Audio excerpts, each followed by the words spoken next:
Baiklah, di sini saya akan menjelaskan, yakni yang pertama tentang bidang masalah yang luas. Baiklah, bidang masalah luas ini adalah sebuah masalah yang harus berarti bahwa terdapat hal yang salah dengan situasi saat ini. Yakni ada beberapa isu tentang permasalahan tersebut harus dapat segera diperbaiki. Masalah dapat juga menunjukkan ketertarikan pada suatu isu di mana menemukan jawaban yang tepat untuk membantu meningkatkan situasi pada saat ini. Sebaiknya masalah diidentifikasikan agar didefinisikan sebagai situasi di mana dapat perbedaan maupun antara keadaan aktual dan kemudian terdapat yang diinginkan.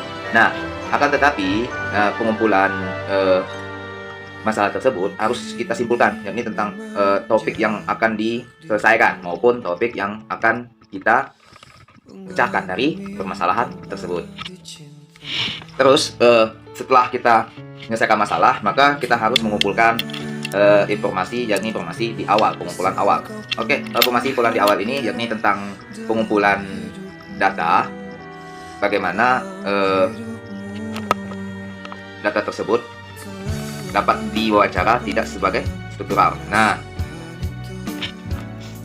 terus ini sifat pengumpulan tersebut dapat diwawancara sebagaimana pengumpulan informasi melalui introspeksi maupun tidak struktur. Nah, wawancara struktur atau ditinjau melalui berbagai sumber yang ada selain artikel berita maupun teks berita atau penyelenggaraan konferensi maupun di sosial, ini di internet. Nah, akan membantu penelitian mempersempit bidang masalah yang luas, menemukan rumusan masalah yang spesifik meskipun sifat informasi tertentu yang diperlukan untuk tujuan ini tergantung pada sebuah masalah yang harus dihadapi oleh seseorang, yakni ada yang pertama ada latar belakang informasi tentang pada organisasi dan lingkungannya, yakni faktor kontekstual dan literatur jumlah informasi yang tersedia, dan ada jenis informasi seperti rincian latar belakang perusahaan dapat diperoleh dari catatan yang dipublikasikan, yakni dengan cara ada situs web perusahaannya, aset perusahaannya, dan sumber lainnya. Nah, terus di sini sudah kita mengumpulkan informasi awal. Kita lanjut, ini ada menentukan rumusan masalah. Nah, rumusan masalah ini apa? Yakni setelah mengumpulkan informasi awal, penelitian berada pada tahap mempersempit masalah dari dasar awal yang luas dan menentukan fokus masalah yang lebih jelas. Menjadi hal penting bahwa rumusan masalah problem statement bersifat tidak ambigus, spesifik dan fokus, dan bahwa masalah tersebut dibahas dalam spesifik akademik tertentu. Nah, setelah kita menemukan masalah, kita membuat rumusan masalah yang baiknya. Nah, rumusan ini ada baik melibatkan rumusan tujuan penelitian, pertanyaan penelitian. Nah, penelitian ini tujuan untuk dasar dalam bisnis berkaitan dengan pengembangan informasi dari prosesnya bisnis yang manajemen secara umum. Tujuan dan penerapan adalah menjelaskan bagaimana tertentu terjadi dalam lingkungan pekerjaan. Nah, setelah kita menyelesaikan untuk masalah, terus kita proposal penelitian. Nah, proposal penelitian ini sebelum memulai penelitian harus ada kesepakatan antara orang yang mengesahkan studi dengan penelitian tentang masalah yang akan diteliti. Nah, metodologi yang dapat digunakan selama waktu studi dan biayanya, hal tersebut harus tidak terjadi kesalahpahaman atau kekecewaan di kemudian hari di antara pihak kedua. Di pihak keduanya tersebut biasanya dicapai melalui pengajuan penelitian proposal yang disampaikan oleh peneliti dan mendapatkan persetujuan dari pihak, ini ada pihak sponsornya, ada pihak keterkaitannya, ada pihak yang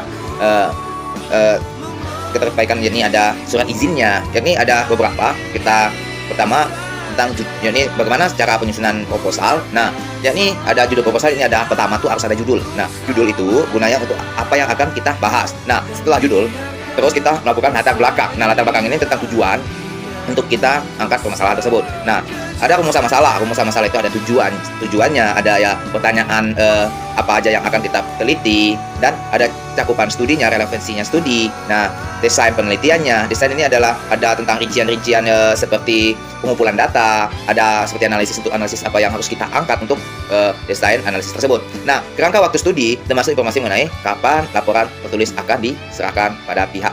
Misalnya ada pihak kampus, ada pihak ya sponsornya.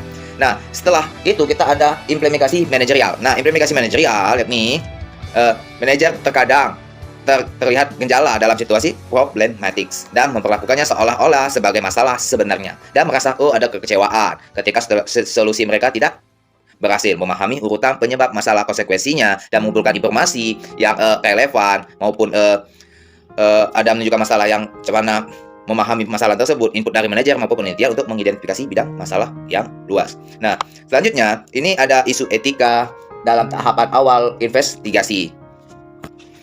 Oke, terus ada isu tentang isu etika dalam tahapan awal investigasi. Nah, informasi tersebut dapat dilakukan apabila informasi awal dikumpulkan oleh penelitian untuk mempersempit bidang masalah yang luas. Yang luas ini menentukan rumusan masalah spesifik. Pada banyak kasus seperti penelitian mewawancarai, sudah itu penelitian mewawancarai, membuat keputusan, manajer dan karyawan lainnya mendapatkan informasi terkait situasi sehingga dapat memahami masalah yang lebih baik. Ketika masalah sudah dijelaskan dan rumusan masalah ditentukan, penelitian harus menilai kemampuan penelitiannya. Jika peneliti tidak memiliki keahlian atau sumber untuk melakukan proyek, dia seharusnya menolak oleh proyek yang akan dilakukan. Oke, selanjutnya ini ada bab 4.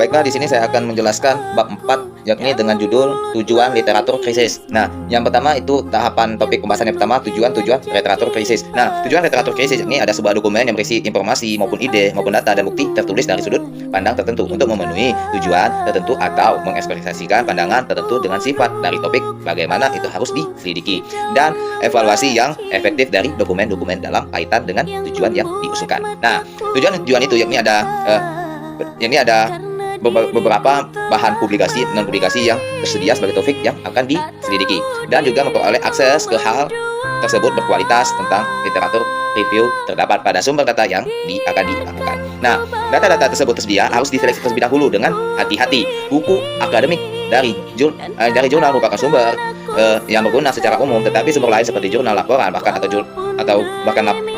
bukunya ada laporannya dapat menjadi sumber yang ternilai. Nah, karena memberikan informasi yang spesifik tentang informasi dunia seperti pasar, industri maupun dan yang lainnya. Nah, baiklah, yang ini tentang masih tujuan literatur krisis, yakni ada beberapa tujuan harus memastikan bahwa tidak ada variabel penting di masa lalu yang ditemukan berulang-ulang sehingga memiliki pengaruh masalah yang diabaikan dalam proyek penelitian. Nah, di sini juga ada bagaimana pendekatan tujuan literatur. Nah, tujuan pendekatan literatur yakni ada yakni tentang tujuan literatur. Yang pertama, dari tujuan literatur meliputi identifikasi dari berbagai materi yang dipublikasikan dan tidak dipublikasikannya relevan dan akses untuk mendapatkan materi tersebut. Nah, sumber datanya yakni ada kualitas tujuan literatur terdapat pada sumber data yang dibaca dan seleksi melalui buku, jurnal profesional, dan akademik. Nah, laporan tesis atau disertai secara konferensi naskah yang tidak dipublikasikan lainnya, pada umumnya buku jurnal akademik adalah sumber informasi yang paling diutamakan, yakni kombinasi informasi yang dapat diliteraturkan. Oke, selanjutnya ini tentang isu etika. Nah, isu etika ini ada beberapa mengacu pada prinsip yang benar maupun yang salah tentang ada individual maupun yang lainnya, yakni agen moral maupun yang bebasnya. Nah, ini digunakan untuk membuat pilihan bagaimana cara bertindak sebagai agen maupun agen moral bebas digunakan untuk membuat pilihan panduan perilaku mereka secara informasi. Nah, menimbulkan pertanyaan etis baru, bagaimana ada sebuah individu dan masyarakat karena mereka menciptakan kesepakatan untuk perubahan sosial yang intens. Dengan demikian mengancam ada industri kekuasaan, jadi ada uang, hak-hak dan kewajiban seperti teknologi yang lainnya, seperti mesin, uap, listrik, telepon maupun radio. Nah, ini dapat digunakan mencapai kemajuan sosial. Nah, tetapi dapat juga digunakan untuk kejahatan, mengancam nilai-nilai, yakni nilai sosial dan perkembangan teknologi, informasi menggunakan manfaat bagi dan daya untuk orang lain. Nah, masalah etika memberikan desain baru dengan semakin maraknya penggunaan internet dalam sebuah ini tentang perdagangan elektronik. Nah, permasalahan etika yang mendesak lainnya disebabkan oleh sistem informasi untuk menciptakan akuntabilitas atas konsekuensi sistem informasi. Nah, setelah itu permasalahan etika yang mendesak lainnya disebabkan oleh sistem maupun ciptaannya akuntabilitas atau konsekuensi sistem informasi menetapkan standar dan kualitas sistem pengamatan yang melindungi keamanan individu. Oke, selanjutnya kita bab 5. Kita lanjut bab 5, yakni tentang kerangka. Baiklah, di sini saya akan menjelaskan yakni yang pertama tentang bidang masalah yang luas. Baiklah, bidang masalah luas ini adalah sebuah masalah yang harus berarti bahwa terdapat hal yang salah dengan situasi saat ini.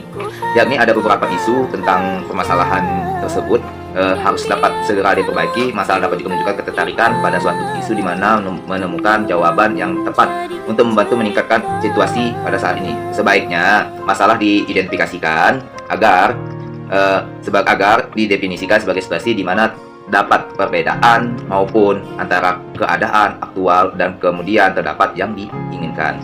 Nah, akan tetapi pengumpulan masalah tersebut harus kita simpulkan, yakni tentang topik yang akan diselesaikan maupun topik yang akan kita pecahkan dari permasalahan tersebut.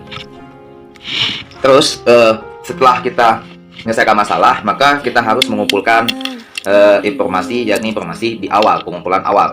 Oke, informasi pengumpulan di awal ini yakni tentang pengumpulan data, bagaimana data tersebut dapat diwawancara tidak sebagai struktural. Nah,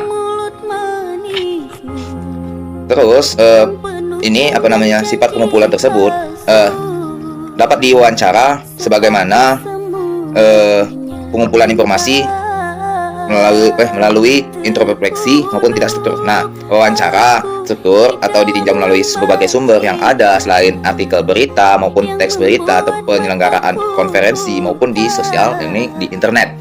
Nah, akan membantu penelitian mempersempit bidang masalah yang luas, menemukan rumusan masalah yang spesifik meskipun sifat informasi tertentu yang diperlukan untuk tujuan ini tergantung pada sebuah masalah yang harus dihadapi oleh seseorang, yakni ada yang pertama ada latar belakang informasi tentang pada organisasi dan lingkungannya, yakni faktor kontekstual dan literatur jumlah informasi yang tersedia, dan ada jenis informasi seperti rincian latar belakang perusahaan dapat diperoleh dari catatan yang dipublikasikan, yakni dengan cara ada situs web perusahaannya, arsip perusahaannya, dan sumber lainnya. Nah, terus di sini sudah kita mengumpulkan informasi awal.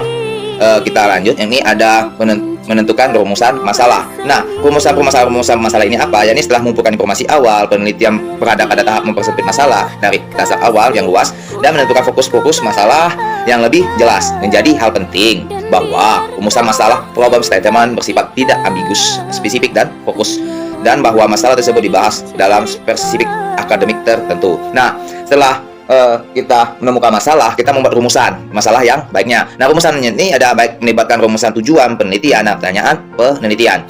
Nah, penelitian ini tujuan untuk dasar dalam bisnis berkaitan dengan pengembangan informasi dari prosesnya bisnis yang manajemen secara umum. Tujuan dan penerapan adalah menjelaskan bagaimana tertentu terjadi dalam lingkungan pekerjaan. Nah, setelah kita misalkan menentukan masalah, terus kita proposal penelitian. Nah, proposal penelitian ini sebelum memulai penelitian harus ada kesepakatan antara orang yang mengesahkan studi dengan penelitian tentang masalah yang akan diteliti. Nah, metodologi yang dapat digunakan selama waktu studi dan biayanya, hal tersebut harus tidak terjadi kesalahpahaman atau kekecewaan di kemudian hari di antara pihak kedua. Di pihak keduanya tersebut biasanya dicapai melalui pengajuan penelitian proposal yang disampaikan oleh peneliti dan mendapatkan persetujuan dari pihak. Ini ada pihak sponsornya, ada pihak keterkaitannya, ada pihak yang keterkaitan, ini ada surat izinnya. Ini ada beberapa. Kita pertama tentang yakni bagaimana cara penyusunan proposal. Nah, yakni ada judul proposal, ini ada pertama tuh harus ada judul. Nah, judul itu gunanya untuk apa yang akan kita bahas. Nah, setelah judul, terus kita melakukan latar belakang. Nah, latar belakang ini tentang tujuan untuk kita angkat permasalahan tersebut. Nah, ada rumusan masalah. Rumusan masalah itu ada tujuannya, ada ya pertanyaan apa aja yang akan kita teliti, dan ada cakupan studinya, relevansinya studi. Nah, desain penelitiannya. Desain ini ada tentang rincian-rincian seperti pengumpulan data, ada seperti analisis apa yang harus kita angkat untuk desain analisis tersebut. Nah, kerangka waktu studi termasuk informasi mengenai kapan laporan tertulis akan diserahkan pada pihak. Misalnya ada pihak kampus, ada pihak ya sponsornya. Nah, setelah itu kita ada implementasi manajerial. Nah, implementasi manajerial yakni manajer terkadang terlihat gejala dalam situasi problematics dan memperlakukannya seolah-olah sebagai masalah sebenarnya, dan merasa ada kekecewaan ketika solusi mereka tidak berhasil memahami urutan penyebab masalah, konsekuensinya, dan mengumpulkan informasi yang relevan maupun ada menunjukkan masalah yang bagaimana memahami masalah tersebut, input dari manajer maupun penelitian untuk mengidentifikasi bidang masalah yang luas. Nah, selanjutnya ini ada isu etika dalam tahapan awal investigasi. Oke, terus ada tentang isu etika dalam tahapan awal investigasi. Nah, informasi tersebut dapat dilakukan apabila informasi awal dikumpulkan oleh penelitian untuk mempersempit bidang masalah yang luas. Yang luas ini menentukan rumusan masalah spesifik. Pada banyak kasus seperti penelitian mewawancarai, Sudah itu penelitian mewawancarai, membuat keputusan, manajer dan karyawan lainnya mendapatkan informasi terkait situasi sehingga dapat memahami masalah yang lebih baik. Ketika masalah sudah dijelaskan dan rumusan masalah ditentukan, penelitian harus menilai kemampuan penelitiannya. Jika peneliti tidak memiliki keahlian atau sumber untuk melakukan proyek, dia seharusnya menolak oleh proyek yang akan dilakukan. Oke, selanjutnya ini ada bab 4.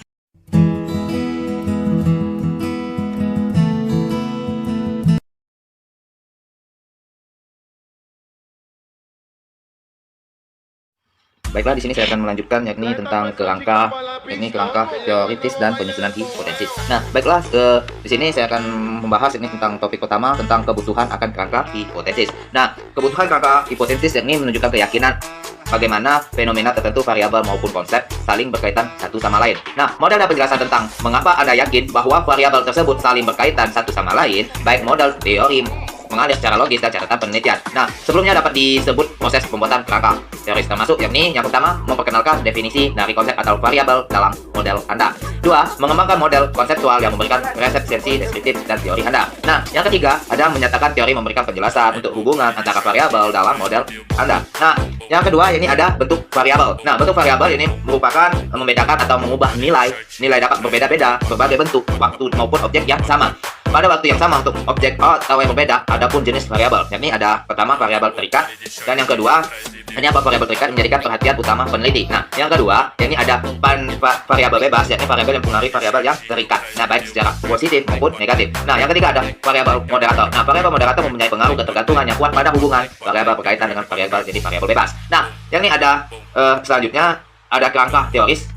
Nah, kerangka teoris merupakan fondasi di mana sebuah proyek penelitian didasarkan kerangka teoris jaringan asosiasi yang disusun, yakni dijelaskan di elaborasi secara logis antara variabel-variabel yang dianggap relevan dengan situasi masalah dan diidentifikasi dalam proses seperti wawancara, pengamatan, maupun tinjauan literaturnya. Nah, yang ini ada komponen kerangka teoris, terdapat ada 3. Yang pertama, variabel yang dianggap relevan, model konseptualnya. Yang ketiga, harus menjelaskan yang jelas mengapa memperkirakan bahwa hubungan tersebut Anda. Nah, yang ketiga, yakni ada penyusunan, yang keempat ini ada penyusunan hipotesis. Nah, hipotesis dapat didefinisikan sebagai pernyataan sementara, namun dapat diuji kembali yang prediksi apa yang Anda ingin temukan dari data empirik tersebut. Nah, hipotesis dibuat dari teori, menjadi dasar dari model konseptualnya. Anda sering kali berhubungan dalam sifatnya. Dari awal, hipotesis dapat didefinisikan sebagai hubungan yang dipikirkan secara logis antara dua variabel maupun lebih yang dalam bentuk pertanyaan dapat kita uji. Nah, ini ada selanjutnya, ini ada pengujian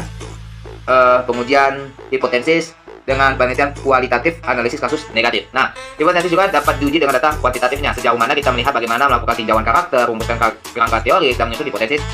Namun ada ilustrasinya urutan logis tersebut menjadi contoh kecilnya, di mana seorang peneliti ingin menguji faktor-faktor organisasi yang mempengaruhi kemajuan wanita hingga posisi manajemen puncak. Nah, tujuan literatur dan jumlah variabel dengan sengaja membuat sedikit karena tujuannya semata-mata untuk menjelaskan bagaimana kerangka teoris disusun dari tujuan literatur dan bagaimana hipotesis dibuat berdasarkan kerangka teoris. Nah, selanjutnya, yakni ada implementasi manajerial. Nah, implementasi manajerial yakni mudah mengikuti progres penelitian di tahap pertama. Ketika manajer melihat bidang masalah yang luas, pengumpulan data di awal, penyusunan kerangka, dan tujuan literaturnya, serta dipandu dengan pengalaman institusi hingga rumusan hipotesis untuk diuji. Nah, jelas bahwa masalah telah didefinisikan, pemahaman yang baik mengenai keempat jenis variabel berbeda memperluas permasalahan manajer terkait dengan berbagai faktor mempengaruhi keadaan sebuah organisasi. Pengetahuan tentang bagaimana dan tujuan apa kerangka teoris dibuat dan hipotesis disusun membuat manajer mampu menjadi hakim yang cerdas dalam laporan penelitian yang diberikan oleh konsultan. Mungkin itu saja yang bisa saya sampaikan. Terima kasih. Assalamualaikum warahmatullahi wabarakatuh.